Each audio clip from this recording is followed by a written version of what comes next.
Bismillahirrahmanirrahim. Assalamualaikum warahmatullahi wabarakatuh.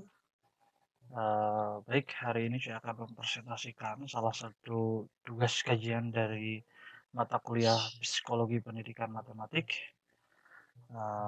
tentang review bukunya Cognition kayak Matlin, dan saya akan mencoba mempresentasikan tentang review chapter 3 Perceptual Process 2 Attention and Consciousness, ya.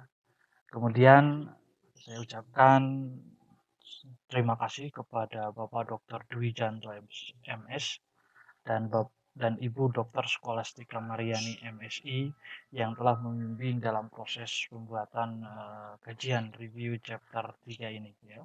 Baik, ada beberapa yang akan saya sampaikan. Yang pertama adalah several kinds of attention process, beberapa proses perhatian. Kemudian ada explanation for attention, ya, ada penjelasan tentang attention. Dan yang ketiga adalah tentang kesadaran, ya. Itu bahasan dari kajian saya.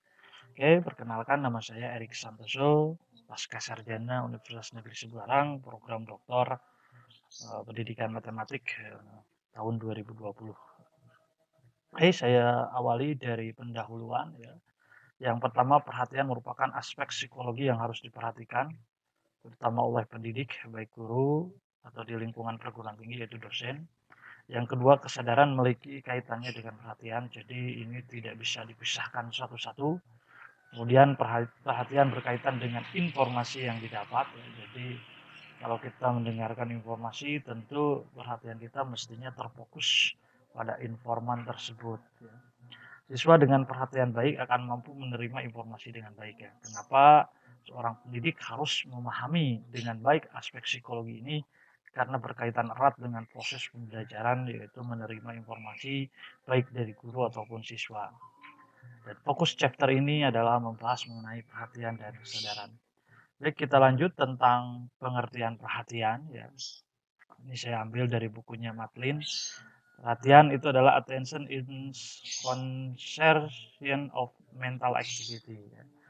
Jadi perhatian itu adalah bagian dari aktivitas mental, ya, terhadap konsentrasi sesuatu, ya. Jadi termasuk aktivitas mental. Kemudian yang kedua, perhatian dapat didefinisikan sebagai konsentrasi aktivitas mental yang memungkinkan Anda untuk mengambil sebagian kecil dari aliran informasi yang tersedia dari dunia sensorik dan memori Anda atau otak, begitu, ya. Ini menurut Somstein dan kawan-kawan. Oke, kita lanjut. Nah, ini sekarang unsur-unsur perhatian.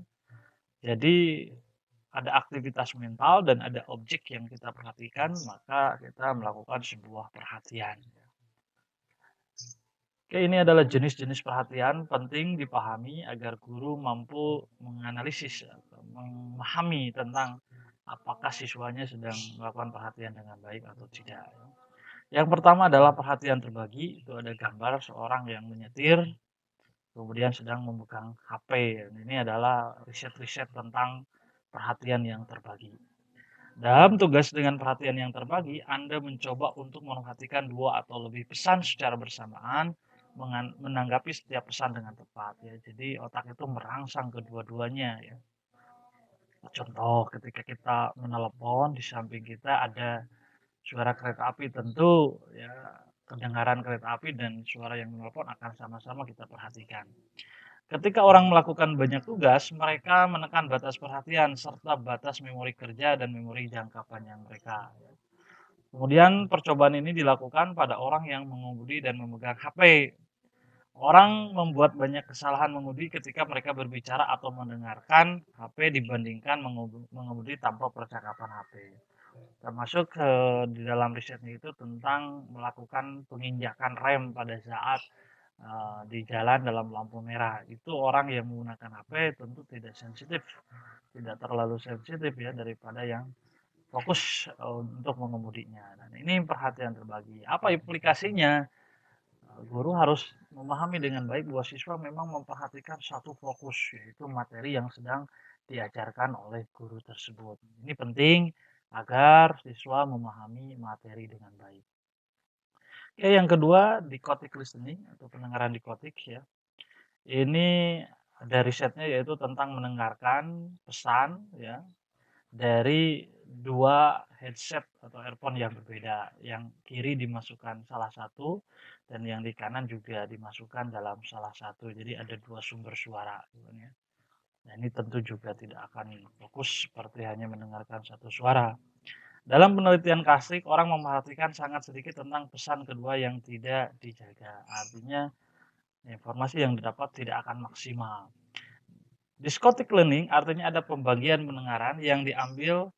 Contoh seorang yang mendengarkan dua hal yang berbeda, maka akan terdapat kesulitan untuk merespon kedua pesan tersebut secara bersamaan. Jadi decoding learning itu adanya pembagian pendengaran begitu ya. Oke, yaitu yang ketiga adalah efek Stroop ya. Saya ini ada apa? Ada tabel ya tentang kesulitan yang namanya efek Stroop. Efek Stroop dinamai menurut James Stroop yang menciptakan tugas terkenal ini. Menurut efek Stroop, orang membutuhkan aroma untuk memberi nama warna tinta jika warna tersebut digunakan untuk mencetak kata yang tidak sesuainya. Contoh, kata merah tapi hurufnya biru, tapi orang disuruh menjawab sesuai warnanya, tentu akan sulit dibandingkan dengan orang yang langsung menuliskan merah dan warnanya juga merah. Kemudian ini ada perbedaan individu, gangguan makan, dan efek Stroop ya. Hubungan antara pengesimpulan dan gangguan dan pola pikir mereka tentang kata-kata yang berkaitan dengan bentuk tubuh. Sejauh ini bagian tentang perhatian selektif ini telah memeriksa pendengaran dikotik dan efek Stroop. Nah ini ya tentang gangguan makan dan efek Stroop. Oke, kita lanjut. Ya, ini adalah pencarian visual ya. Efek isolate feature combine feature ya. Kalau Anda dihadapkan dalam satu tabel A dan B atau bagian atau kolom ya, maka Anda akan dengan cepat mencari perbedaan. Berbeda dengan B ya. Berbedanya itu kita mencari perbedaan dari apa ya istilahnya gambar-gambar yang memang memiliki garis yang ke bawah. Pada demonstrasi ini didasarkan pada penelitian klasik. Penelitian mereka jika target berbeda dari item yang tidak relevan di layar sehubungan dengan fitur sederhana seperti warna, pengamatan dengan cepat bisa mendeteksi target. Nyatanya mereka dapat mendeteksi target ini sampai sama cepatnya ketika itu disajikan dalam suatu deretan dari 24 item dengan ketika itu disajikan dalam satu deretan dari hanya 3 item, baik 3 item. Ya. Artinya apa? Kita bisa langsung mencari dengan cepat ya. Gambar yang berbeda di A tentu berbeda dengan di B. Kemudian pendalaman gerakan mata saat membaca. Saccadic eye movement during reading. Ya. Ini gerakan mata skadik dalam proses membaca. Bagaimana dua pembaca itu mungkin berbeda. Nah, gangguan yang skadik itu mungkin akan loncat-loncat ya 1 2 3 4 5 berbeda dengan pola yang 1 2 3 4 5 6 7 8 gitu ya. Seorang pembaca yang baik mungkin mengalami jeda selama 1/5 detik setiap kali, sedangkan pembaca yang jelek mungkin mengalami jeda selama 1/2 detik. Ini penelitian dari Livers and Peneliti tahun 2000 dan Reine tahun 98. Kemudian explanation for attention ini tentang bagian-bagian otak ya. Bahwa dua komponen penting dalam jaringan perhatian terletak di wilayah kortek yang dikenal sebagai lobus parietal, diucapkan parietal ya. Orang yang mengalami kerusakan otak di wilayah parietal di belah kanan otak mengalami kesulitan memperhatikan rangsangan visual yang muncul di sisi kiri bidang visual mereka. Sebaiknya orang dengan kerusakan di daerah parietal kiri mengalami kesulitan memperhatikan rangsangan visual di sisi kanan.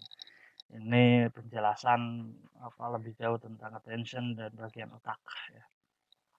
Oke, ini teori tentang perhatian, teori awal perhatian. Pendekatan pertama untuk perhatian menekankan bahwa orang sangat terbatas dalam jumlah informasi yang dapat mereka proses pada waktu tertentu. Kemudian teori hambatan mengusulkan jalan sempit serupa dalam pemesanan informasi manusia. Dengan kata lain, hambatan ini membatasi kuantitas informasi yang dapat kita perhatikan. Perhatian yang didistribusikan memungkinkan Anda mendapatkan fitur secara otomatis. Anda menggunakan pemrosesan paralel di seluruh lapangan dan Anda mendaftarkan semua fitur secara bersamaan. Kemudian yang terakhir adalah perhatian terfokus tertuju pada satu objek. Kemudian ini kesadaran, topik yang cukup kontroversial ya. Karena apa? Karena ada keragaman definisi yang berbeda pada istilah tersebut ya. Jadi berbeda-beda tentang istilah kesadaran ini. Definisi yang luas, kesadaran berarti kesadaran yang dimiliki orang tentang dunia luar dan tentang persepsi, gambar, pikiran, ingatan, dan perasaan mereka. Ya. Kesadaran terkait erat dengan perhatian, tetapi prosesnya pasti tidak identik. Ya. Misalkan saat Anda mengemudi, Anda dapat menginjak rem secara otomatis sebagai respon terhadap lampu merah. Namun Anda mungkin sama sekali tidak sadar bahwa Anda telah melakukan gerakan motorik ini. Ya. Kesadaran tentang proses mental tinggi. Dalam sebuah artikel klasik, Richard Nibes dan Thomas Wilson berpendapat bahwa kita sering memiliki sedikit akses langsung pada proses berpikir. Psikolog percaya bahwa laporan lisan kita merupakan refleksi akurat dari proses kognitif. Ini tentang kesadaran proses mental tinggi. Kemudian pemikiran supresi. Ini tentang penelitiannya tentang sebuah orang yang ingin berhenti merokok dan sangat sekali melakukan penekanan terhadap pemikirannya bahwa rokok itu berbahaya dan lain sebagainya. Begitu pemikiran apa yang terkait dengan rokok, ia segera berusaha untuk mendorong pikiran itu dari kesadarannya. Ironisnya, strategi ini menjadi bumerang dan ia dihantui oleh berbagai ide yang berkaitan dengan merokok, ya, seperti penyakit dan lain sebagainya. Kemudian blind sight, ya, ini adalah salah satu kondisi di mana seorang individu yang korteks visualnya rusak mengaku tidak dapat melihat objek, namun demikian ia secara akurat dapat melaporkan beberapa karakteristik dari objek yang ada seperti lokasi. Jadi ada kerusakan dalam proses penglihatannya. Seorang dengan blind sight dapat mengidentifikasi beberapa karakteristik dari stimulus visual, bahkan dengan korteks visual primer yang rusak berdasarkan informasi yang didaftarkan di lokasi tersebut. Oke, itu saja tentang review chapter 3 tentang perhatian dan kesadaran. Saya Erik Santoso. Terima kasih kepada semuanya, terutama kepada dua dosen pembimbing mata kuliah ini. Sekian, Assalamualaikum warahmatullahi wabarakatuh.